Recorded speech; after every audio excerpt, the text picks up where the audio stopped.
यह कहानी रवींद्रनाथ टैगोर के उपन्यास और एक फिल्म नौकाडूबी से प्रेरित है। एक भयानक तूफानी रात, नदी उफान पर थी। उसकी ऊंची लहरें सब कुछ निगलने को आतुर थीं।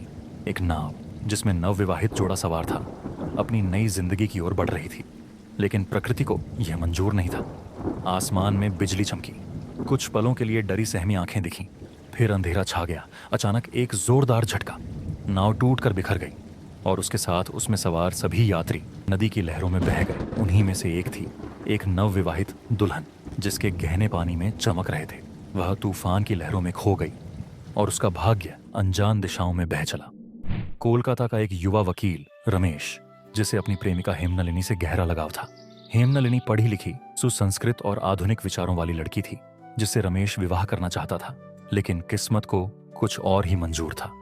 पारिवारिक दबाव में आकर उसे एक अज्ञात लड़की से विवाह करना पड़ा। विवाह के तुरंत बाद उन्हें नाव से यात्रा करनी पड़ी, लेकिन दुर्भाग्य से भयानक तूफान ने सब कुछ तबाह कर दिया। जब रमेश को होश आया तो उसने खुद को नदी के किनारे पाया। उसके पास एक नववधू बेहोश पड़ी थी, लेकिन उसका चेहरा उसके लिए अजनबी था। रमेश ने सोचा कि यह वही लड़की है जिससे उसने विवाह किया था। विवाह की रात के बारे में उसे ज्यादा याद नहीं था, बस यह याद था कि उसने पिता की आज्ञा का पालन किया था। दूसरी ओर वह लड़की भी असमंजस में थी। उसे बस इतना याद था कि उसकी शादी हो चुकी थी और फिर वह इस भीषण तूफान में बह गई थी। हालात को देखते हुए रमेश ने अपने कर्तव्य को निभाने का फैसला किया। उसने इस लड़की को पत्नी के रूप में स्वीकार कर लिया और उसका नाम रखा कमला। लेकिन उसके मन में एक अजीब सी बेचैनी बनी रही। यह लड़की उसकी दुनिया से अलग थी। वह पढ़ी लिखी नहीं थी और उसकी सोच समझ भी साधारण थी, परंतु समाज के नियमों और अपनी जिम्मेदारी के चलते रमेश ने इस विवाह को स्वीकार कर लिया। उधर हेमनलिनी रमेश के लौटने की राह देख रही थी। वह समझ नहीं पा रही थी कि रमेश ने उसे छोड़कर किसी और से विवाह क्यों किया। जब उसे यह समाचार मिला कि रमेश अब किसी और का पति है, दोस्तों, रुकावट के लिए खेद है। वीडियो में आगे बढ़ने से पहले आप चैनल को सब्सक्राइब करके बेल आइकन दबाइए, ताकि आने वाला कोई भी दिलचस्प वीडियो आपसे न छूटे। चलिए वीडियो में आगे बढ़ते हैं। तो उसका दिल टूट गया। उसके पिता भुवन मोहन उसे समझाने की कोशिश करते रहे, लेकिन वह अकेलेपन में डूब गई। रमेश भी संतुष्ट नहीं था। उसने कमला को अपनाने की कोशिश तो की, लेकिन उसका मन कहीं और था। वह चाहकर भी कमला को अपना नहीं सका। कमला ने यह दूरी महसूस कर ली थी। वह जान गई थी कि रमेश उसे अपना नहीं सका है। वह तो बस परिस्थितियों में बंधा हुआ है। एक दिन जब रमेश घर पर नहीं था, कमला को एक पुराना अखबार मिला। उसमें एक खबर छपी थी जिसने उसकी आंखें खोल दी। उसे सच्चाई का पता चला। जिस नाव दुर्घटना में वह बची थी, वह दरअसल रमेश की पत्नी नहीं थी।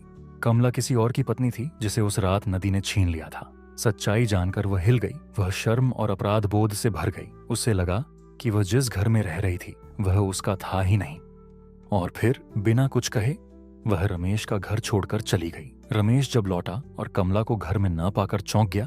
उसने उसे ढूंढने की बहुत कोशिश की, लेकिन कमला का कोई पता नहीं चला।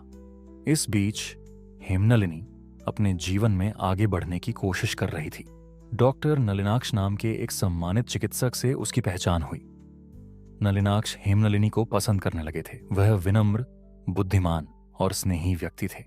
धीरे धीरे हेमनलिनी का मन भी उनकी ओर झुकने लगा।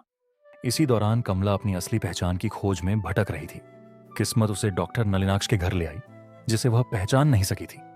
लेकिन धीरे धीरे उसने महसूस किया कि यही व्यक्ति उसका असली पति है। कमला चुप रही। उसने जल्दबाजी में कुछ नहीं कहा। उसने सोचा, क्या किस्मत ने उसे सही जगह वापस पहुंचा दिया है। इधर रमेश अभी भी कमला को ढूंढ रहा था। वह उसी शहर में पहुंचा जहां नलिनाक्ष रहते थे। जब उसे पता चला कि नलिनाक्ष और हेमनलिनी की शादी होने वाली है, तो उसके दिल पर जैसे एक और चोट लगी। लेकिन तभी अचानक रमेश की मुलाकात कमला से हुई। इस बार कमला ने सच्चाई बता दी। वह रमेश की पत्नी नहीं थी, बल्कि नलिनाक्ष की थी। कमला अपने असली पति नलिनाक्ष के पास लौट गई। उसने वही जीवन पाया जो वास्तव में उसका था। हेमनलिनी, जो फिर एक बार आहत हुई थी, ने स्वयं को संभाला। उसने समझ लिया कि प्रेम को जबरदस्ती पाया नहीं जा सकता। वह अकेला रह गया अपने भाग्य के खेल को देखते हुए। उसने जीवन को एक ऐसी किताब की तरह पाया जिसमें हर पन्ना उसकी इच्छा के विरुद्ध लिखा गया था। नदी अब भी बह रही थी। उसकी लहरों में रमेश की कहानी घुल गई थी। एक ऐसी कहानी जिसमें प्रेम, भ्रम और नियति का कठोर निर्णय शामिल था। कहानी कैसी लगी कमेंट में बताएं। अगर इस वीडियो से चैनल के 1000 सब्सक्राइबर पूरे होते हैं तो मैं वादा करता हूं कि बहुत जल्द किसी नई फिल्म की कहानी लेकर आऊंगा। तो सब्सक्राइब कीजिए और साथ ही वीडियो को लाइक करके अपने दोस्तों के बीच शेयर कीजिए।